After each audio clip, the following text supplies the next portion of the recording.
నమస్తే, నేను మీ అలెగ్జాండర్. నేడు క్యాబినెట్ భేటీ, కీలక నిర్ణయాలకు ఛాన్స్. సీఎం రేవంత్ అధ్యక్షతన ఇవాళ సాయంత్రం 4 గంటలకి క్యాబినెట్ భేటీ జరగనుంది. రెవెన్యూ, మున్సిపల్స్, నీటిపారుదల శాఖకి ఉన్న ప్రత్యేక అధికారాలని హైడ్రాకు కల్పించడంపై నిర్ణయం తీసుకోనుంది. కొత్త రేషను, ఆరోగ్యశ్రీ కార్డుల జారీ, వరద నష్ట పరిహారము చెల్లింపులపై చర్చించనుంది. తెలుగు యూనివర్సిటీకి సూరవరం, కోటి మహిళా యూనివర్సిటీకి చాకలి ఐలమ్మ, హ్యాండ్లూమ్ వర్సిటీ కొండాల లక్ష్మణ్ బాపూజీ పేర్లని పెట్టడానికి ఆమోదం తెలిపింది. అయితే తెలంగాణ ప్రజలారా, ఇగో ప్రభుత్వం ఏదైతే మంచి పథకాలు, మంచి పనులు చేస్తే దాన్ని యాక్సెప్ట్ చేద్దాం. అన్యాయాన్ని అన్యాయంగా చెప్దాం. ధర్మాన్ని, చట్టాన్ని, న్యాయాన్ని న్యాయబద్ధంగా చెప్పాలి. అది ప్రభుత్వం అయినా లేదు అని అంటే ప్రజల నుండి అయినా ఏ స్పందన అయినా, సమస్య అయినా మీ ముందరకు తీసుకొచ్చే ప్రయత్నం చేస్తాం. అయితే నిన్న సాయంత్రం 4 గంటలకి క్యాబినెట్ మీటింగ్ జరిగింది. ఆ భేటీలో రెవెన్యూ, మున్సిపల్, నీటిపారుదల శాఖకు సంబంధించిన ప్రత్యేక అధికారాలని హైడ్రాకు కల్పించడం జరిగిందట. అయితే ఇట్లా రెవెన్యూ, మున్సిపల్, నీటిపారుదల శాఖ సంబంధించి ఉంటాయి. హైదరాబాద్లో ఏవైతే రెవెన్యూ ఉంటుందో, రెవెన్యూ అంటే ఇన్కమ్, ఆదాయ మార్గాలు, మున్సిపల్ అంటే ఇక్కడ ఉండే శానిటేషను, తాగునీరైనా సాగునీరైనా వాటి పారిశుద్ధ్యానికి సంబంధించి ఏదైతే వర్క్స్ ఉంటాయో, ఇన్ఫ్రాస్ట్రక్చర్ సంబంధించి మరి మున్సిపల్కి సంబంధించిన అంశాలు, నీటిపారుదల శాఖకు సంబంధించిన అధికారాలని హైడ్రాకు కల్పించింది. ఈ హైడ్రా పేరుతోటి మనం రీసెంట్గా మరి నగరంలో చాలా చెరువుల్ని, కుంటల్ని కాపాడే ప్రయత్నంలో భాగంగా చాలా బిల్డింగ్లు, విల్లాలు, కన్వెన్షన్స్ మరి కూలగొడుతున్న ఒక విపత్కర పరిస్థితి ఒక సైడ్ చూస్తూ ఉన్నాం. కానీ వాళ్ళకే ఎక్కువ మొత్తంలో మరి అధికారాలు కట్టబెట్టిరు అని చెప్పేసి చెప్తా ఉన్నారు. ఒక సైడ్ సుప్రీంకోర్టు, హైకోర్టు మరి కేసులు పడుతూ ఉన్నాయి. కోర్టులలో కూడా మరి ఓ రకంగా ప్రభుత్వానికి, హైడ్రాకు ఎలాంటి హక్కులు ఉన్నాయి, మరి వాళ్ళకి చట్టబద్ధత లేదు అనేది కూడా విమర్శలు వస్తూ ఉన్నాయి. మరి ప్రజల నుండి కూడా భారీ ఎత్తున ఒక నిరసనలు, మరి విమర్శలు కూడా భారీ ఎత్తున వస్తూ ఉన్నాయి. ఓ రకంగా ప్రభుత్వం మీద దుమ్మెత్తి పోస్తూ ఉన్నారు. అయినా కానీ ప్రభుత్వం ఆ విధంగానే ముందుకు పోతూ ఉంది. ఇకపోతే కొత్త రేషను, ఆరోగ్యశ్రీ కార్డుల జారీ, కొత్త రేషన్ కార్డులు వస్తున్నాయట. మరి కొత్త రేషన్ కార్డులు మరి బీసీ కులగణన చేయలేదు, ఎస్సీ సబ్ క్లాసిఫికేషన్, ఎస్సీ వర్గీకరణ దానికి సంబంధించి మరి కులగణన చేయాల్సి ఉన్నది. మరి అది కూడా చేయలేదు. మరి రేషన్ కార్డులు ఎన్ని ఇస్తారు, ఏ విధంగా ఇస్తారు? 2011 జనాభా లెక్కల ప్రకారం ఇస్తారా? లేదు, 2014 ఆగస్టు 19 నాడు సమగ్ర కుటుంబ సర్వే కేసీఆర్ గారు చేసిన సర్వే ప్రకారం ఇస్తారా? లేదు అని అంటే ఇప్పుడు 2021 కోవిడ్ తర్వాతకి జనాభా లెక్కలు సిఎస్ఓ, సెంట్రల్ స్టాటిస్టికల్ ఆఫీసు మరి అది వాయిదా వేసింది.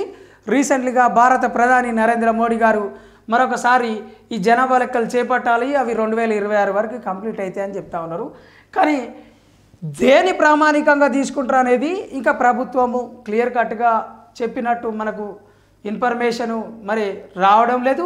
తెలుగు యూనివర్సిటీకి సూరవరం ప్రతాప్ రెడ్డి అని చెప్పేసి తెలంగాణ కోసం ఫైట్ చేసిన యోధుడు, మరి కవి, రచయిత. అయితే అప్పుడు ఆంధ్ర కవులకు సంబంధించి, తెలంగాణకు కవులకు సంబంధించి మరి తెలంగాణ కవులు ఎందరు ఉన్నారు, అసలు మీరు లేనే లేరు అని ఒక ఆయన మరి ఒక తొరికూత కూస్తే దానికి ఆయన బదులుగా మా తెలంగాణలో కూడా ఇంతమంది కవులు ఉన్నారు చూడు అని చెప్పేసి చూపెట్టిన తెలుగు కవి, రచయిత. ఈయన కూడా కేంద్ర సాహిత్య అకాడమీ అవార్డు వచ్చింది. ఆ తెలంగాణలో కవులు మరి ఎంతమంది అని చెప్పేసి రాసిండు. గతంలో ఆంధ్ర కవుల సంచిక పేరుతోటి అప్పుడు తెలంగాణ సపరేట్గా లేదు కనుక ఆ పేరుతోటి రిలీజ్ చేసి ఉంటే, కోటి మహిళా యూనివర్సిటీకి చాకలి ఐలమ్మ పేరు, ఈమె వీరనారి ఐలమ్మ అని పేరు పెట్టాలి. వీరనారి ఐలమ్మ అని పేరు పెట్టాలి. అది తథ్యం తప్పనిసరి. మేము క్యాస్ట్కో అంటే కులానికి, మతానికి అవి వాటిలో మూఢత్వం ఉంటే వ్యతిరేకిస్తాం. కానీ కులాల ఐక్యత, కులాల అభ్యున్నతి, కులాల ఆత్మగౌరవం ఉన్నప్పుడు వాడితే తప్పులేదు కనుక ప్రత్యేకంగా సరే మనం ఎవరైతే మన దోబి, చాకలి కులాలకు సంబంధించిన వాళ్ళకి గొప్పగా ఉండొచ్చు. కానీ ఇంకా వీరనారి అని యాడ్ చేస్తే తెలంగాణ సాయుధ పోరాటంలో ఆమె ఒక అగ్గి బరాటగా, ఆమె ఒక పోరాట యోధురాలు, నిజంగా దొరలని ఎదిరించిన ఒక చరిత్ర తెలంగాణ ఆడబిడ్డకు ఉన్నది కనుక ఆమె పేరు పెట్టడం మంచిది, అందరికీ ఆనందమే. కానీ కోటి మహిళా యూనివర్సిటీకే పెట్టడం ఎందుకు? గతంలో బ్రిటిష్ రెసిడెంట్ దాని పేరు పెట్టుకొని మరి బ్రిటిషర్స్ పెట్టుకున్న ఇల్లుని లాక్కొని దాంట్లో చిన్న స్కూలు కాలేజ్ స్టార్ట్ చేసారు. దాన్ని కాస్త ఉమెన్ కాలేజ్ చేసారు. ఉమెన్ కాలేజ్ కాస్త దాన్ని యూనివర్సిటీ చేసారు. ఇక ఎప్పుడు పాత గోడలకి ఇక ఎప్పుడు సున్నం వేసినట్టు ఆజ్ఞేంది, కొత్తది పెట్టరాదు. ఒక 1000 కోట్లు పెట్టండి. వీరనారి ఐలమ్మ గారి పేరు మీద ఒక యూనివర్సిటీ పెడుతున్నాం ఆడబిడ్డలు, కానీ ఒక 1000 కోట్లు రిలీజ్ చేయొచ్చు కదా. ఎందుకని చేయడం లేదు?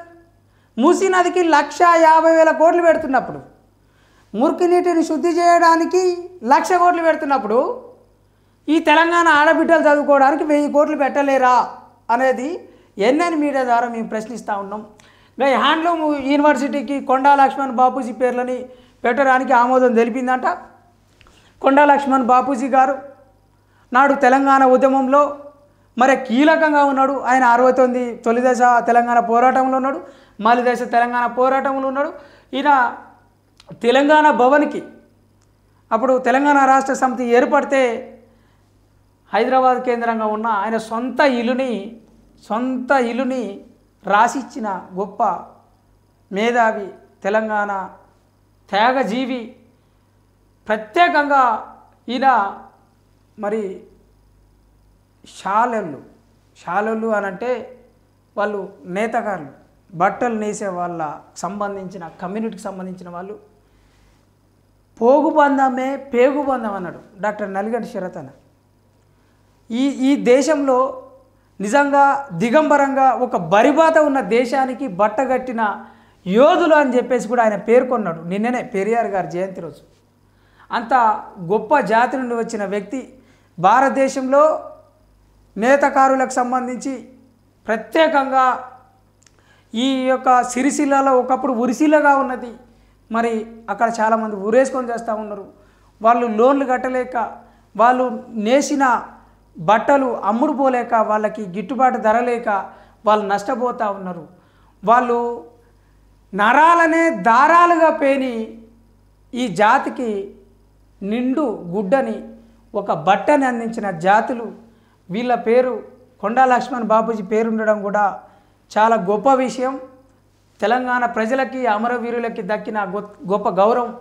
కానీ బడ్జెట్ మాత్రం ఇండివిజువల్గా పెట్టండి. పాతాటికి వాళ్ళ పేరు పెట్టడం కాదు. బీజేపీ ప్రభుత్వం అదే చేస్తుంది. కాంగ్రెస్ ప్రభుత్వం కూడా కొత్తగా ఏం చేసింది? కాంగ్రెస్ ప్రభుత్వం ఏం చేస్తుంది? పాత గోడలకే మళ్ళీ కొత్తగా రంగేస్తుంది. మళ్ళీ ఏం చేస్తుంది? పాతగా ఉన్న యూనివర్సిటీలే కాలేజీలకే కొత్తగా పేర్లు పెడుతుంది. కాంగ్రెస్ ప్రభుత్వం కొత్తగా ఏమైనా చేసేది ఉన్నదా అనేది కూడా ప్రతిపక్ష పార్టీల నుండి కూడా మరి విమర్శ రావడానికి ఆస్కారం ఉంటుంది.